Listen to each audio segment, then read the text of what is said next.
Hello friends, आपका हमारे YouTube channel PK study point king of concept पर स्वागत है। अगर आप हमारे चैनल पर नए हैं तो चैनल को सब्सक्राइब कर लें ताकि आपको वीडियो सबसे पहले प्राप्त हो। आइए इस वीडियो में हम लोग देखते हैं। देखिए, इस वीडियो में हम लोग पढ़ने वाले हैं सतत आवेश वितरण के कारण किसी बिंदु पर स्थिर वैद्युत बल। सतत आवेश वितरण के कारण किसी बिंदु पर स्थिर वैद्युत बल। देखिए, सतत आवेश वितरण 3 प्रकार का हो सकता है।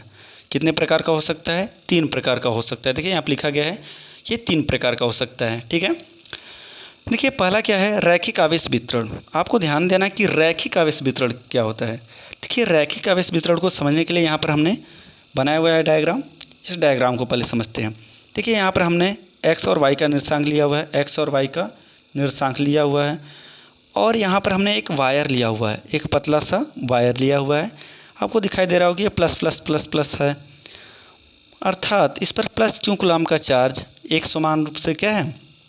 वितरित किया गया है। एक समान रूप से इस पर वितरित किया गया है, और इस पर एक छोटा सा काट लिया गया है, एक छोटा सा भाग लिया गया है dl, बहुत छोटा भाग है। ठीक है, जिसकी मूल बिंदु के सापेक्ष जो दूरी ली गई है वो वेक्टर r1 है। देखिए, वेक्टर r1। ठीक, और इस dl, ये जो छोटा सा काट लिया गया dl, इससे वेक्टर r डिस्टेंस पर एक परीक्षण आवेश q0 लिया गया है। देखिए, एक परीक्षण आवेश q0 लिया गया है, जिसके मूल बिंदु के सापेक्ष दूरी कितनी है? वेक्टर r2 है। देखिए, वेक्टर r2 है। अब देखते हैं। देखिए, चूँकि ये जो वायर है, ये वायर इस चार्ज पर फोर्स लगाएगी, तो देखिए ये छोटा सा भाग लेंगे तो फोर्स भी छोटा होगा। इसी प्रकार अनंत छोटे छोटे भाग लेकर के यदि इस पर हम फोर्स लगाएंगे तो इस पूरे वायर के कारण हमें क्या मिल जाएगा? फोर्स मिल जाएगा। तो आइए आप कैसे इसको अप्लाई करेंगे। देखिए, बोर्ड एग्ज़ाम में आप लिखने के लिए इसको स्टेटमेंट वाइज लिखेंगे, कथन वाइज, कि आपको कैसे लिखना है ताकि आपको नंबर अच्छे प्राप्त हों। परंतु यदि जो वो बच्चे तैयारी कर रहे हैं उनके लिए बस समझ भी लें तो भी काफ़ी अच्छा होगा। देखिए, तो क्या लिखेंगे हम लोग? यहाँ पर लिख सकते हैं हम लोग, माना L लंबाई का एक पतला तार एक समान रूप से आवेशित है, जैसा कि आपको फिगर में दिखाई दे रहा है। तार पर रैखिक आवेश घनत्व लैम्डा है। देखिए, तार पर रैखिक आवेश घनत्व इसका क्या है? लैम्डा। इसका रैखिक आवेश घनत्व लैम्डा है। तो पहले आपको बता देते हैं रैखिक आवेश घनत्व क्या होता है। देखिए, प्रति एकांक लंबाई में उपस्थित आवेश की मात्रा को रैखिक आवेश घनत्व कहते हैं। इसको लैम्डा से प्रदर्शित करते हैं। और लैम्डा बराबर क्या होता है? Q/L। लैम्डा बराबर क्या होता है? Q/L। ठीक है, आगे देखते हैं। मूल बिंदु के सापेक्ष स्थिति वेक्टर अवयव खंड dl का वेक्टर r1, मतलब इस dl का स्थिति सदिश कितना है? वेक्टर r1 है, तथा बिंदु आवेश q0 का स्थिति सदिश क्या है? वेक्टर r2 है। आप इस प्रकार यहाँ से लिख सकते हैं। अब देखिए, हम लोग यहाँ पर कूलाम का नियम अप्लाई करते हैं। चित्रानुसार कूलाम का नियम अप्लाई करते हैं। यहाँ पर ये जो छोटा सा चार्ज हमें प्राप्त होगा dq, ये सर फोर्स लगाएगा तो कूलाम का नियम यहाँ पर अप्लाई करते हैं। आइए देखते हैं क्या प्राप्त होगा। ये छोटा सा यदि भाग लेंगे तो छोटा सा फोर्स भी अप्लाई होगा, तो इसलिए इससे हम लोग क्या लिख लेंगे? dF vector. जहाँ भी आपको d दिखे तो आप समझ जाएंगे कि वैल्यू छोटी है, तो यहाँ पर फोर्स है, तो यहाँ पर हम बोलेंगे कि छोटा सा फोर्स अप्लाई हो रहा है। क्यों? हाँ, आपको समझ में आ गया होगा। इक्वल, तो क्या लिख पाएंगे? 1/4 pi epsilon 0 into Q0 into DQ whole upon r² into r12 का कैप। देखिए, r12 का कैप एकांक वेक्टर है जो कि डायरेक्शन बताता है। ठीक है, ये डायरेक्शन बताता है। आप एकांक वेक्टर क्लास 11th में पढ़ चुके हैं वेक्टर में। चूँकि देखिए r12 कैप बराबर क्या होता है? Vector r by mod of vector r, तथा मॉड ऑफ वेक्टर r बराबर क्या मिलेगा आपको? r, मतलब किसी भी सदिश का आप मॉड लेते हैं, किसी भी सदिश राशि का आप मॉड लेते हैं तो आपको क्या प्राप्त होगा, उसका परिमाण प्राप्त होगा। क्या प्राप्त हो जाएगा आपको, परिमाण। ठीक है, किसी भी सदिश राशि का आप मॉड ले लेते हैं तो आपको सिर्फ मैग्नीट्यूड प्राप्त होगा। ठीक है, तो यहाँ पर ये प्राप्त हो जाएगा इस प्रकार, मॉड ऑफ वेक्टर आर बराबर आर हो जाएगा। अब देखिए, इसलिए हम क्या लिख सकते हैं, ये जो वैल्यू आपको दिखाई दे रही है ये दोनों ऊपर वाली वैल्यू में पुट कर देंगे तो देखिए मिल जाएगा हमें vector D F equal 1/4 pi epsilon 0 into Q not into D Q by R cube into vector R. देखिए कुछ बच्चों को समझ में आ रहा है कि ये आर क्यूब कैसे हो गया सर, तो ये आर क्यूब यहाँ से हो गया कि मॉड ऑफ वेक्टर आर बराबर आर है, तो यहाँ पर इसकी वैल्यू आर के बराबर है। अब यहाँ पर रखेंगे तो एक आर एक्स्ट्रा आ जाएगा, तो आर स्क्वायर में आर से मल्टीप्लाई कराएंगे तो क्या मिलेगा, आर क्यूब। ठीक है, आगे देखते हैं। देखिए अब यहाँ पर हम क्या लगाएंगे, ट्रायंगल लॉ, सदिश योग का नियम। देखिए यहाँ से तीर का डायरेक्शन ऐसे है, फिर तीर का डायरेक्शन ऐसे है, फिर ये हम जानते हैं टेल और हेड को मिलाते तो ये हमें रिजल्टेंट देता है। तो ठीक इसी नियम का पालन यहाँ पर किया गया है। तो हम लोग लिख सकते हैं वेक्टर R2 यानी ये परिणामी देगा, तो वेक्टर R2 बराबर vector R1 plus vector R। जैसा कि हमें वेक्टर R की वैल्यू चाहिए तो वेक्टर R बराबर क्या मिल जाएगा, vector R2 minus vector R1। अब ये जो वैल्यू है अब हम क्या करेंगे, इस वाले समीकरण में यहाँ पर पुट कर देंगे।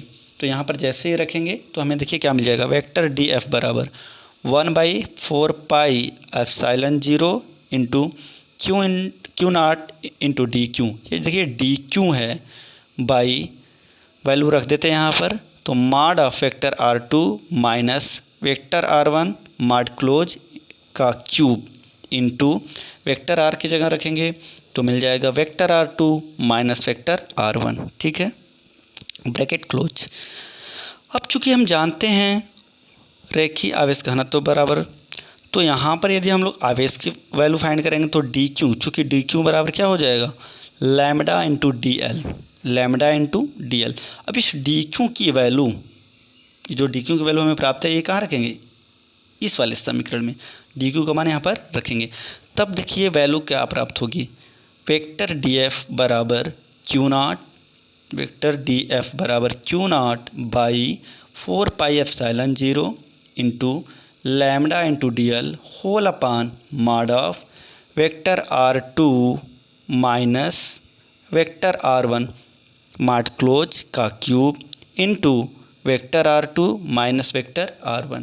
ठीक है, अब लेकिन ये छोटा सा फोर्स अप्लाई हुआ क्योंकि हमने छोटा सा भाग लिया हुआ था वायर का। अब यदि हम पूरी वायर ही ले लें तो पूरी वायर लेंगे तो हमें क्या करना पड़ेगा, इंटीग्रेट करना पड़ेगा, मतलब छोटे छोटे भागों को तोड़ करके ऐड करना पड़ेगा। तो हम कितनी बार ऐड करेंगे, अनंत बार तो ऐड नहीं कर सकते। जब अनंत बार आप ऐड नहीं कर सकते तो आप क्या कर सकते हैं, उसको हम इंटीग्रेट कर देते हैं। एक बहुत ही सिंपल फार्मूला हमें बताया गया है, यदि छोटे छोटे पार्टों को बहुत सारे पार्टों में तोड़ दिया गया हो तो उसको हम लोग इंटीग्रेशन के मेथड से प्राप्त कर पाते हैं। तो देखिए, अतः संपूर्ण रैखिक आवेश के कारण क्यू नॉट पर लगने वाला बल, तो यहाँ पर हमें मिल जाएगा वेक्टर एफ बराबर, देखिए यहाँ पर डी नहीं है अर्थात ये संपूर्ण वायर के कारण है, तो वेक्टर एफ बराबर क्या प्राप्त होगा, Q naught by 4 pi epsilon 0। Integration करेंगे तो डी हट जाएगा, तो देखिए यहाँ पर इंटीग्रेशन का चिन्ह लगाया गया, इंटीग्रल एल का मतलब होता है लीनियर इंटीग्रेशन, रेखीय समाकलन, क्योंकि ये लंबाई है सिर्फ, इसमें चौड़ाई नहीं है, इसलिए हम लोग क्या करेंगे, रेखीय समाकलन करेंगे। लैम्डा ब्रैकेट में vector R2 minus vector R1 bracket close whole upon mod of vector R2 minus vector R1 mod close का क्यूब DL। इस प्रकार आप फार्मूले का यूज कर सकते हैं, फार्मूला अप्लाई कर सकते हैं, प्रूफ कर सकते हैं। ये बहुत ही इंपॉर्टेंट फार्मूला है। देखिए आपको हम बता दें, ये एग्ज़ाम की दृष्टि से भी बहुत इंपॉर्टेंट है और कंपटीशन की दृष्टि से तो ये 100% इम्पॉर्टेंट है, क्योंकि प्रायः JEE मेंस, IT एडवांस इत्यादि जगहों पर ये क्वेश्चन पूछा जाता है। ठीक है, यहाँ पर आपको हमने क्वेश्चन भी बताया हुआ है। ठीक है, क्वेश्चन यहाँ पर दिया हुआ है हमने, त्रिज्या r की एक पतली अर्धवृत्ताकार वलय पर क्यों कूलाम का धनावेश एक समान रूप से वितरित है। केंद्र O पर क्यू नॉट कूलाम का आवेश स्थित है।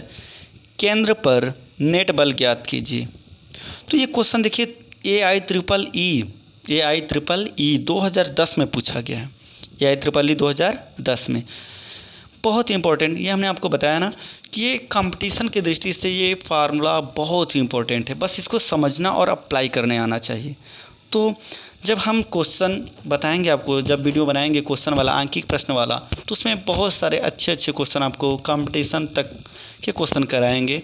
फिलहाल आप ये एक तरफ से हमारे वीडियो को देखते रहें और समझते रहें और प्रैक्टिस करते रहें, ताकि आपकी सोच बढ़े, समझ बढ़े और आपके सोचने की क्षमता बढ़नी चाहिए।